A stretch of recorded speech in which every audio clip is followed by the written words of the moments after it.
काही दिवसांपूर्वी एका मराठी न्यूजवरती एक व्हिडिओ अपलोड करण्यात आला होता। तो व्हिडिओ प्रणिती शिंदे या कधी लग्न करतील याबाबतचा होता। त्यावरती नेटकऱ्यांनी भरपूर प्रतिक्रियाही दिल्या होत्या। या व्हिडिओचं कारण म्हणजे सध्या सोशल मीडियावर प्रणिती शिंदे आणि राहुल गांधी यांच्या लग्नाच्या चर्चा आहेत। नमस्कार, मी प्रलय आणि आपण बघणार आहोत सध्या महाराष्ट्रात व्हायरल होत असलेल्या राहुल गांधी आणि प्रणिती शिंदे यांच्या लग्नाची गोष्ट। तर मंडळी, तर झालं असं की काही दिवसांपूर्वी सोलापूरच्या नवनिर्वाचित खासदार प्रणिती शिंदे यांच्या संसदेतल्या शपथविधीवेळी एक अशी घटना घडली ज्यामुळे सोशल मीडियावर प्रणिती शिंदे आणि राहुल गांधी यांच्याविषयीच्या चर्चा सुरू झाल्या।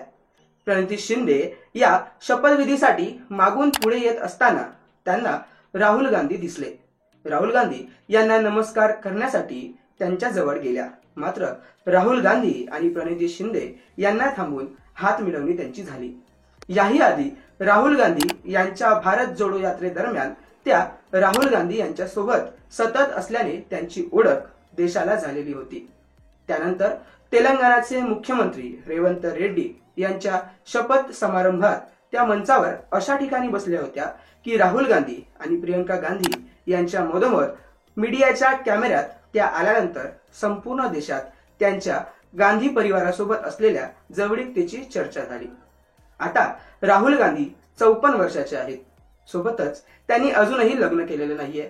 तर सोलापूरच्या नवनिर्वाचित खासदार असलेल्या प्रणिती शिंदे यांचं वय 43 एवढे, मात्र त्यांनीही अद्याप लग्न केलेले नाहीये। लग्नाविषयी विचारणे केली असता त्या म्हणतात की प्रत्येकाचा टाइम झोन वेगवेगळा असतो, त्यानुसार जेव्हा मला लग्न करू वाटेल तेव्हा मी नक्कीच करेन। मात्र यामध्ये एक गोष्ट महत्वाची म्हणजे प्रणिती शिंदे यांचे वडील सुशील कुमार शिंदे यांचाही प्रेमविवाही होता आणि त्यांच्या मते प्रणिती शिंदे यांनी कोणत्या जातीचा जोडीदार निवडला तरीही चालेल, परंतु तो राजकारणी असला पाहिजे।